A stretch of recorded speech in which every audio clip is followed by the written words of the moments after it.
안녕하세요.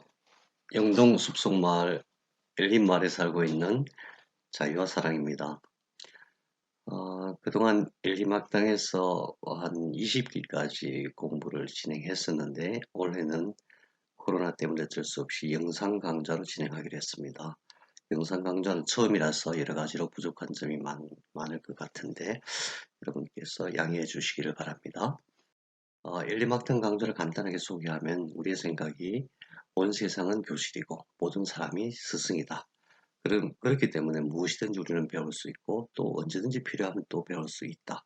그러므로 스스로 공부해서 어, 가장 근원적인 지식을 공부하고 그것을 가지고 지유에 활용하자 이런 차원에서 강좌를 진행하고 있습니다. 이번 학기 제1강의 제목은 별에서 온 그대입니다. 제목이 좀 선정적이죠. 어, 몸을 구성하고 있는 모든 원소 뿐만 아니라 지구에 있는 모든 원소가 사실은 별에서 만들어졌다는 지식은 굉장히 상식적인 지식인데 그러나 일반인에게는 그것이 굉장히 생소하게 들리는 것 같아요. 그래서 오늘은 별에서 우리 몸을 구성하고 있는 모든 원소가 별에서 만들어졌다는 것을 시작으로 해서 몸이 어떻게 만들어져 있는가, 몸을 이루고 있는 가장 근원적인 그런 존재들이 무엇인가 이것을 공부해 보고자 합니다. 첫 번째 질문은 몸은 무엇으로 만들어져 있나? 리차드 파인만이 얘기했죠. 세상에 있는 모든 것은 원자로 되어 있다. 이 지식이 얼마나 중요한지 리차드 파인만이 이렇게 표현했습니다. 만일 인류가 단 한 가지 지식을 후손에게 줘야만 한다면 그것은 모든 것은 원자로 되어 있다는 지식이다. 그러니 모든 것이 원자로 되어 있으니까 몸도 원자로 되어져 있겠죠. 그러면 몸을 이해하기 위해서는 몸을 구성하고 있는 원자를 이해를 해야 됩니다. 그러면 당연히 원소 주기율표를 공부해야 됩니다. 원소 주기율표를 딱 보는 순간 아이고 이걸 어떻게 공부해 라는 생각을 하실 수가 있는데 그러나 걱정하지 마십시오. 이 많은 원소 중에서 몸을 구성하고 있는 그러니까 몸 안에서 작동하고 있는 모든 원소가 아니라 몸을 구성하고 있는 원소는 6개밖에 없습니다. 첫 번째가 수소, 두 번째가 탄소, 그 다음에 질소, 산소, 인, 황. 이 6가지만 알면 되는 거예요. 이 6가지가 뭉쳐서 RNA가 되고 DNA가 되고 미토콘드리아 내부를 구성하고 효소가 되고 아미노산이 되고 인지질이 되고 여기서 모든 생명 현상이 일어나거든요. 그러니 수소, 탄소, 질소, 산소, 인, 황을 깊이 있게 이해하는 것이 얼마나 중요한지 모르겠습니다. 그래서 몸을 얘기할 때 몸의 구성 원소를 크놉스라고도 얘기를 해요. 크놉스 그러니까 탄소, 수소, 질소, 산소, 인, 황을 붙여가지고 크놉스라고 얘기를 하죠. 몸의 구성 성분표를 보면은 개수로 따졌을 때는 수소가 제일 많습니다. 62%고 무게로 따졌을 때는 산소가 제일 많습니다. 65%죠. 그렇게 해서 중량비로 따졌을 때 탄소, 수소, 산소, 질소가 96%고 그 중에서 인이 한 1% 정도, 그 다음에 황이 0.3% 이렇게 됩니다. 나머지는 전부 무기물들이죠. 그러면 수소, 탄소, 산소, 질소, 산소, 인, 황이 도대체 무엇인가? 우리 모두가 알고 있다시피 수소는 양성자 하나와 전자 하나로 되어 있습니다. 탄소는 양성자 6개, 중성자 6개, 전자 6개가 모여 있는 거죠. 질소는 각각 7개, 산소는 각각 8개, 인은 각각 15개, 황은 양성자 16개, 중성자 16개, 전자 16개로 되어 있습니다. 그렇다면은 먼저 수소는 누가 만들었나? 수소는 누가 만들었나? 수소는 빅뱅 때 만들어졌습니다. 여기 보시면은 이게 138억 년 우주의 역사를 그림으로 표현한 것인데 빅뱅 촉이 10의 마이너스 43승 초 동그라미 43개 분의 1초 그 짧은 순간에 모든 것은 하나인 상태에서 갑자기 그 안에 있는 에너지들이 뭉치고 뭉쳐서 소립자들이 생겨나죠. 그 다음에 소립자와 함께 소립자와 소립자 사이에서 서로 작용하는 에너지들이 생겨나고 에너지 입자들이 생겨나는 거죠. 그 다음에 그것이 뭉쳐서 드디어 어, 안정된 상태, 가장 안정된 상태의 원자가 만들어집니다. 누가 만들었냐 하면은 빅뱅 때 만들어진 것입니다. 다시 말하면 수소는 모든 원자의 어머니입니다. 모든 원자가 수소가 겹치고 겹쳐서 만들어진 것이죠. 그러면은 탄소, 질소, 산소, 인, 황은 누가 만들었는가?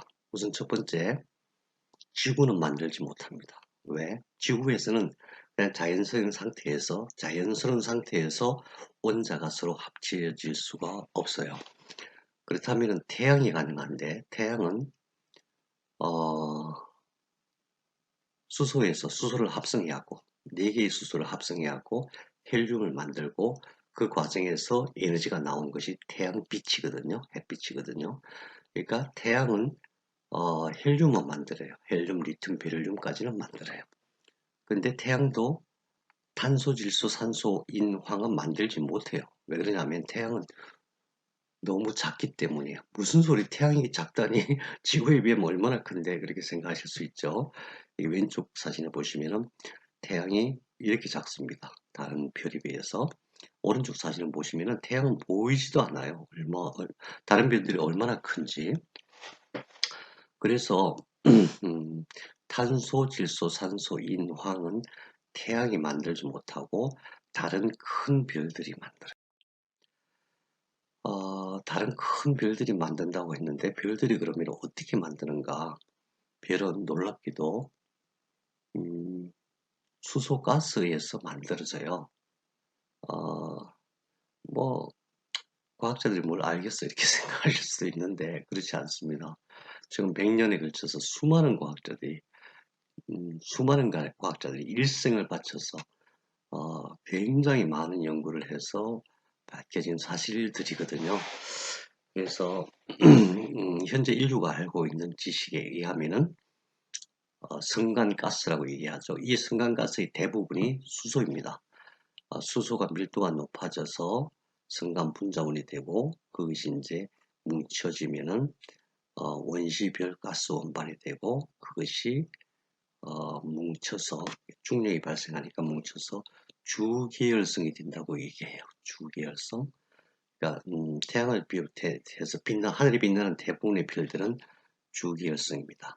그것이 팽창해서 다시 말하면 지금 하늘에 빛나고 있는 저 태양이 이제 나중에는 급격하게 팽창하거든요. 팽창해서 태양과 같은 정도 질량의 별, 다시 말해서 작은 별은 이렇게 폭발하게 되고 폭발하면서 이제 백색 외성으로 변하고 그 나머지 물질들이 우주 공간에 확산이 됩니다. 그럼 그 우주 공간에 확산되는 것이 무엇이냐 하면은 태양이 100억 년 동안 만들어서 품고 있던 것을 다 뱉어내는 것이에요. 그것이 다시 성간가스가 되고 또 별이 되고 이렇게 별이 순환하게 되는 거죠. 근데 이제 태양보다 훨씬 큰 것들이 있어요. 훨씬 큰 것들. 그 중에서도 태양보다 8배 이상의 질량이 되는 것은 이것은 적색 초거성이 되었다가 나중에 폭발할 때 자기가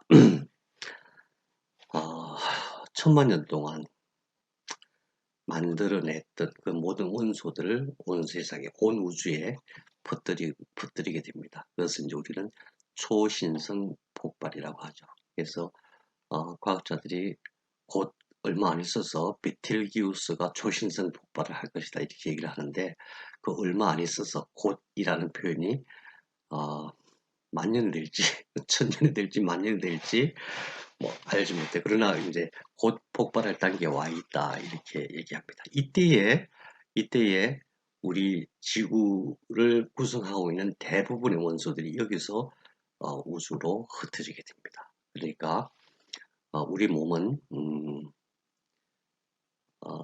우리 몸을 구성하고 있는 6개의 원자 중에서 수소를 제외한 대부분의 원자들은 이렇게 초신성 폭발 과정에서 만들어지는 것인데, 그건 다시 말하면은 큰 별이 약 1000만 년이라는 세월 동안에 뭉치고 뭉쳐서 만들어낸 원자들을 자기가 이제 윤회하는 과정에서 온 세상에, 아니 온 우주에 퍼뜨려서 이렇게 우리가 존재하는 것이죠. 음,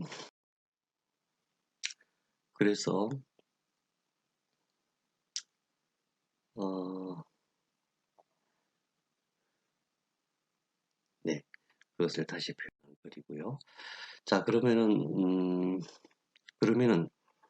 어, 이게 어떻게 우리가 알 수가 있는가? 제가 두 가지 사실만, 과학적인 사실만 소개를 하겠습니다. 하나는 어, 허블 울트라 딥필드라고 하는 것인데, 여러분 허블 망원경 아시죠? 허블 망원경을 가지고 어, 우주를 관측하다가 한 번은 우주 가운데서 아무것도 없어 보이는 깜깜하기만 그 지점을 향해서 허블 망원경으로 촬영을 해보기로 결정을 했었어요. 2003년부터 2004년 1월 6일까지 약 4개월에 걸쳐서 한 지점만 계속 지속적으로 촬영을 했어요. 그 지점에는 다른 관측 장비로 관측했을 때는 그냥 깜깜한 밤하늘이었어요. 아무것도 없었어요. 그런데 4개월 동안 찍은 영상들을 모아서 포착을 해보니까 그게 놀랍게도 약 10,000개의 은하가 존재했다는 것입니다. 은하가, 그러니까 별 하나가 아니라 항성이 아니라 은하가 10,000개나 존재했다는 것이죠. 근데 더 놀라운 것은 그 거리를 이제 빛의 적색편이 이런 것으로 이제 측정할 수 있는데, 빛의 거리를 측정해 보니까 약 130억 년 전에 출발한 빛이었어요.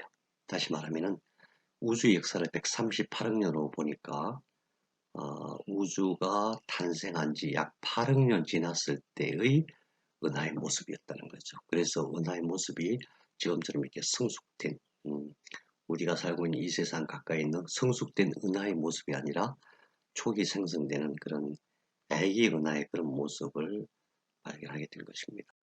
또 한 가지는 유명한 호스 헤드 말머리 성운이라는 것인데, 이게 가스거든요.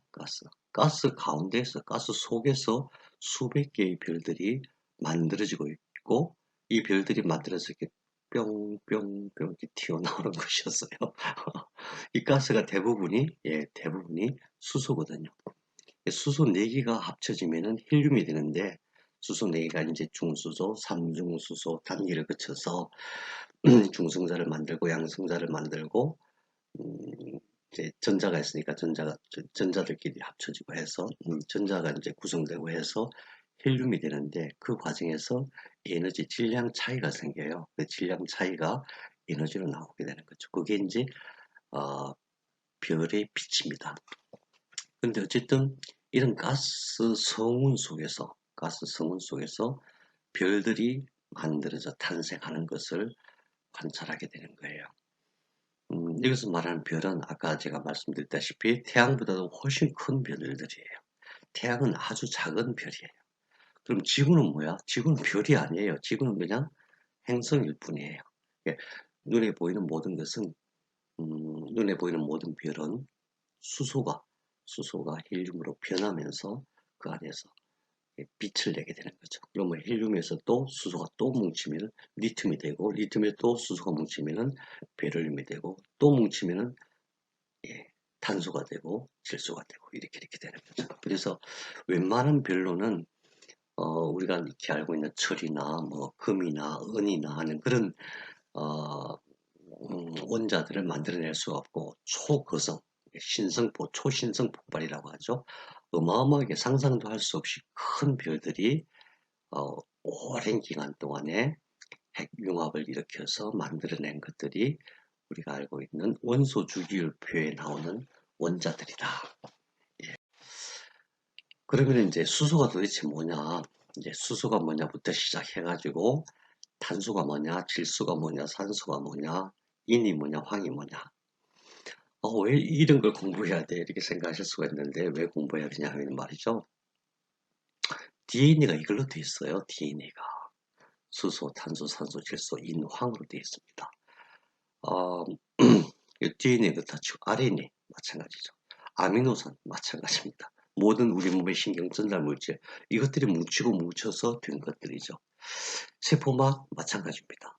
우리 몸에서 일으키는 모든 생명 현상은 구성체뿐만 아니라 구성체도 6개의 원자지만은 모든 생명 현상을 일으키는 주체는 전부 다 이걸로 되어 있어요. 그러니까 이것을 알면은 이것이 작동하는 원리를 알면은 우리가 몸에 대한 더 깊은 이해를 할 수 있고 몸에 대한 깊은 이해를 했을 때에 우리가 질병에 걸렸을 때, 병들었을 때에 어떻게 치료해야 될지 그걸 알 수가 있는 거죠.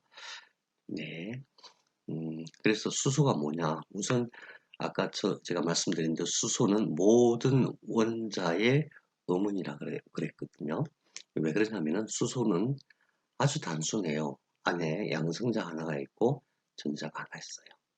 나중에 이제 원자에 대해서 제가 다시 설명을 드리겠지만은 우선 수소가 뭉쳐서 수소 4개가 뭉쳐서 헬륨이 되고 헬륨의 수소 중성자 뭉쳐서 리튬이 되고 여기서 말하는 그러면 중성자가 어디서 왔느냐 이렇게 생각할 수 있죠. 중성자와 양성자는 항상 왔다 갔다 하거든요. 음, 그 수소 안에는 양성자 하나밖에 없었잖아요. 그러면 다른 수소 갖고 있는 중성자가 변화해서 양성자가 될 수가 있어요. 그렇게 해서 어쨌든 헬륨에 수소가 더 들어가서 리튬이 되고 리튬에서 수소가 합쳐져서 베릴륨이 되고 베릴륨에서 수소가 합쳐져서 붕소가 되고 자 탄소는 붕소에서 수소가 합쳐서 이런 식으로 모든 원자가 탄생하는 거예요. 별에서 이렇게 만든다는 뜻이죠.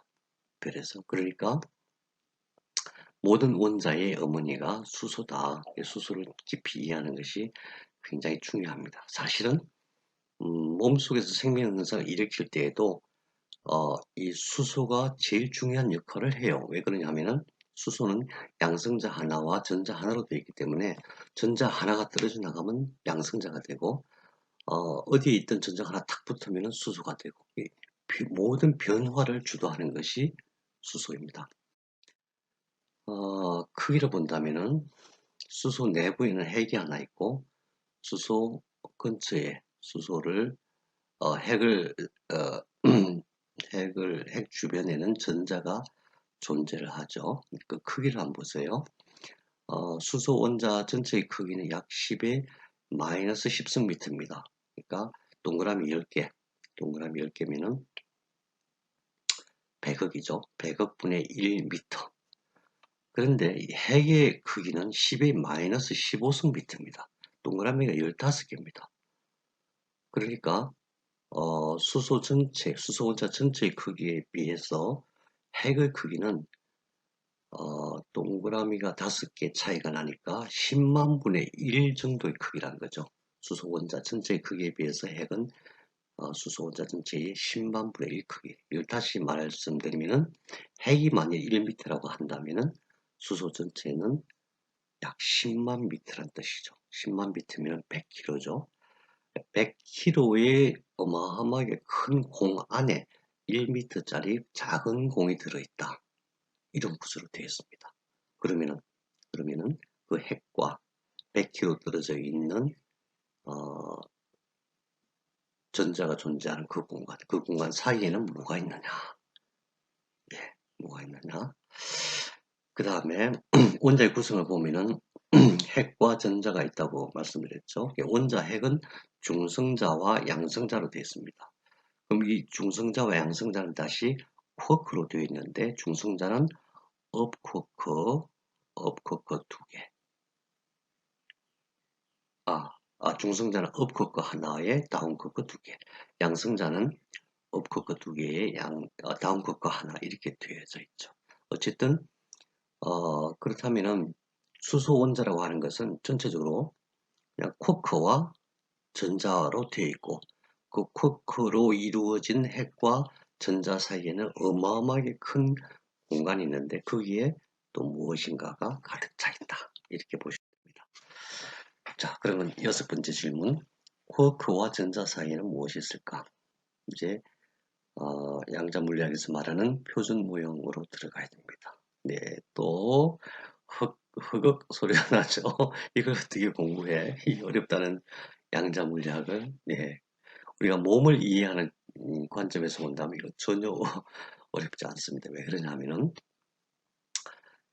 우선 제가 스트레인지, 그러니까 기묘쿼크라는 걸 말씀드릴게요. 여기서 보이는 이 스트레인지 쿼크, 이것을 이제 우리나라 말로 기묘쿼크라고 하는데, 이것이 붕괴돼서 나오면 약 10의 마이너스 10승초 만에 사라져요. 10의 마이너스 10승초면은 여러분 상상이 되나요? 1초 만에 사라진다 그래도 엄청 빨리 사라지는 건데 100억 분의 1초 만에 사라져요. 근데 이거를 스트레인지라고 얘기했어요. 스트레인지. 이건 참 이상한 놈이다. 되게 오래 산다 그런 뜻입니다. 다른 것들은 여기 보이는 참 커크, 탑 커크, 버텀 커크 이런 것들은 10의 마이너스 23승 초 만에 사라져 버려요. 그러니까 이것들은 우리가 신경 쓸 필요가 없어요. 그냥 뭔가 작용하기 전에 확 사라져 버리는데 그게 우리가 상상도 할 수 없이 짧은 찰나에 사라지기 때문에 이건 다 빼버리자. 예. 그래서 10의 마이너스 23승초 만에 사라지는 것은 다 빼버리자. 예. 다 빼버리고요. 그 다음에 또 여기에 뉴트리노라는 것이 있어요. 다른 거와 비교를 해보면 예를 들어서 업코크는 질량이 2.2 메가일렉트론 볼트, 다운코크는 4.7 메가일렉트론 볼트, 메가니까 100만 단위잖아요. 전자는 0.5211 메가일렉트론 볼트. 그런데 전자 뉴트리노는 2.2 일렉트론 볼트예요. 질량 차이가 어마어마하게 나죠. 100만 단위에 뭐 400만, 200만 이런 100만 단위에다가 갑자기 2.2 이 정도 비교해 보면 질량이 너무 적고 거기다가 전하도 없어서 우리 몸에서 별로 작동할 수가 없어요. 그러니까 이것도 빼버리면 되죠. 예, 빼버려요. 자, 그 다음에 오른쪽에 보면은 이것은 에너지예요. 왼쪽에 있는 이것을 페르미온이라고 하는데 페르미온은 에너지가 뭉쳐서 단단한 입자가 되는 것이고 오른쪽에 있는 이것을 보존이라고 하는데 보존은 에너지가 중첩이 되어 있지만은 이것은 입자와 입자 사이에서 어떤 에너지로서 어떤 역할을 하는 것들이거든요. 그래서 글루온은 강력이라고 해요. 강력. 그러니까 입자, 소립자, 쿼크와 쿼크 사이에서 흩어지지 않도록 작동하는 힘이에요. 그다음에 포톤은 광자라고 하죠. 광자는 전자와 핵 사이에서 매개하는 힘, 역할을 하는 힘, 에너지예요. 이게 곧 빛이에요. 나중에 설명드리겠지만은 감마라고 쓴 포톤이 결국 빛인데 그럼 왜 포톤이라고 하고 감마라는 보존으로 분류를 하느냐 하면은 빛을 쪼개면은 입자처럼 된다는 거죠. 입자로서 측정을 할 수 있다는 거죠. 그래서 포톤은 빛을 양자화한 것이다 이렇게 표현하기도 하고 또는 전자기력을 양자화한 것이다 이렇게 표현하게 돼요. 어쨌든 빛인데 빗무리의 가장 작은 더 이상 쪼갤 수 없는 알갱이 그것이 포톤입니다. 이게 굉장히 중요하겠죠. 포톤. 그 다음에 Z 보존과 W 보존이 있어요. 이것은 양력이라고 하는데 소립자, 그러니까 중성자는 업커커 하나와 다운커커 두 개로 되어 있다 그랬죠. 업커커와 다운커커가 그 안에서 어떤 힘으로써 이렇게 작동해 주지 않으면 서로 합쳐질 수도 있겠죠. 그래서 그 안에서 존재하는 힘을 양력이라고 해요. 자, 그렇다면은 이런 글루온, 강력이나 양력이나 또 어떤 입자에 질량을 준다고 하는 힉스는 우리 몸의 변화를 생각한다면 이건 별거 없죠.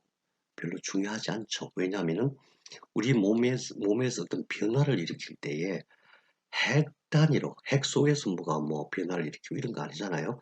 원자 안에서 어떤 핵 단위에서 또는 근원 에너지 공간 차원에서 에너지로 작동하는 거는 다 빼버리자는 거죠. 그걸 다 빼버리면은 광자만 남아요. 그러면은 양자물리 이야기에서 얘기하는 소립자 중에서 몸을 이해하는 데 있어서, 다시 말해서 몸 안에서 작동하는 입자와 에너지라는 차원에서 본다면은 이 네 가지밖에 안 남습니다.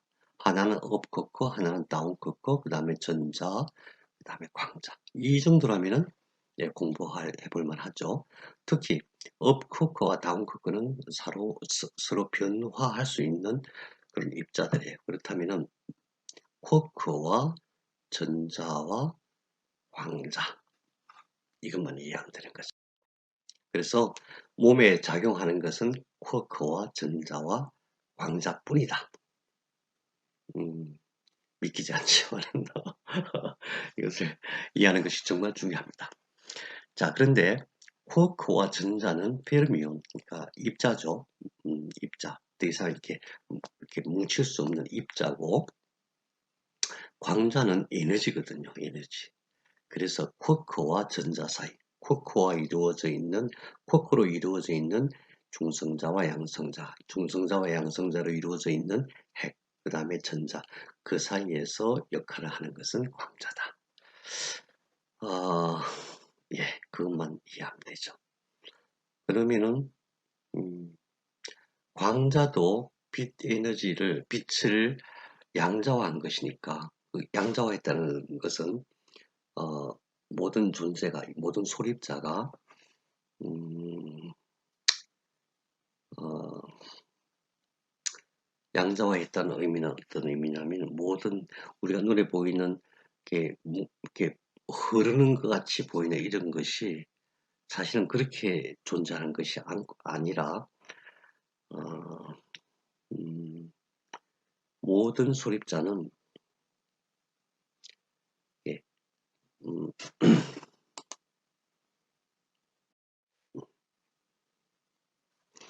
네. 그렇다면은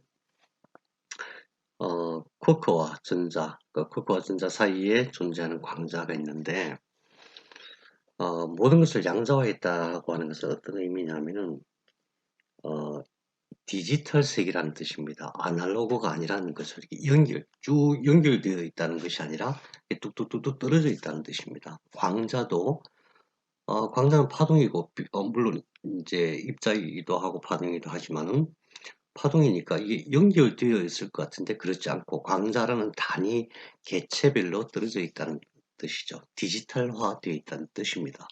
그렇다면 광자와 광자 사이는 뭐가 있을까? 또 쿼크와 전자 사이에 광자가 매개하는 그 틈 사이는 또 뭐가 있을까? 이것을 찾아내야 되겠죠. 지금 보이는 그림은 이게 지구입니다. 지구. 그 다음에 이것이 달입니다. 우리가 생각할 때는 지구와 달 사이에 이 정도의 넓은 진공이 있을 것이라고 상상하기 어려운데, 사실은 온 우주는 이렇게 모든 게 진공으로 가득 차 있습니다. 진공.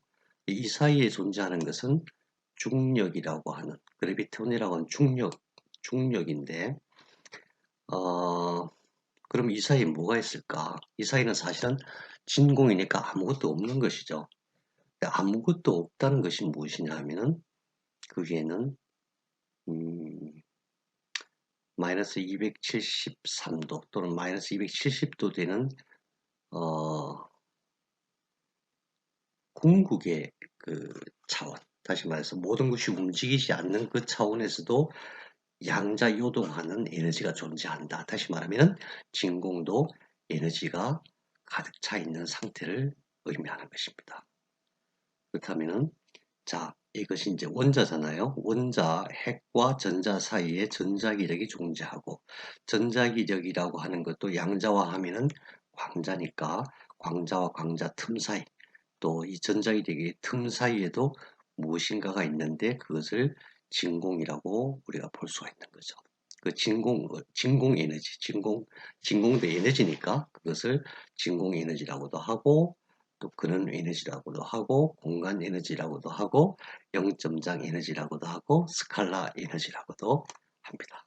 자, 그렇다면은 쿼커와 전자와 광자 사이 그 틈새에 거기에도 어떤 진공 에너지, 근원 에너지가 존재하는 것이기 때문에 우리가 이렇게 이제 정리를 해볼 수가 있는 거죠. 태초에 지금부터 138억 년 전에 이 우주가 만들어지는 그 시점에 이 플랑크 에포크라고는 이 시기의 모든 것이 하나였죠. 지금 우리는 이제 핵 속에서 핵 속에 존재하는 쿼커와 쿼커 사이에 존재하는 강력, 양력, 그 다음에 지구와 달 사이, 또 행성과 행성 사이에 존재하는 중력, 또 그 다음에 전자계력 이런 것으로 서로 구분을 하지만 그 모든 것이 처음에는 우주 초기에는 하나였다는 것이죠. 하나. 그 하나라는 것을 이렇게 표현하기도 합니다. 빅뱅 초기에 중력, 강력, 양력, 전자기력이 모두 하나였다. 그 하나일 때에 이것만 하나인 것이 아니라 진공 에너지도 하나였다. 그래서 그 하나에서 뭉쳐서 쿼크가 되고 전자가 되고 다시 말해서 페르미온이 되고 또 어떤 것들은 중첩된 에너지로서 광자와 같은 또는 어, 양력, 강력, 중력이라고 하는 그런 에너지 형태로 존재하는 것이고 그렇다면 처음에 그 하나였던 그 모든 것이 하나였던 그 하나라는 진공 에너지는 지금도 여전히 하나로서 존재한다는 것이죠. 그러니까 다시 말씀드리면 이게 빅뱅 초기에 존재했던 이 상태가 이때는 존재하고 지금 우리가 살고 있는 이 우주 시대에는 존재하지 않는 것이 아니라 이 상태 그대로 중첩되어져서 존재를 하는 것이죠. 그렇다면 모든 존재의 바탕에는 진공 에너지 또는 근원 에너지가 있다. 그래서 몸을 해석할 때 이렇게 중간 요약을 해볼 수가 있습니다. 몸은 근원 에너지의 바다, 그 바다에 떠있는 쿼크와 전자, 그 사이에서 역할을 하는 광자라 불리는 빛, 그것뿐이다. 네.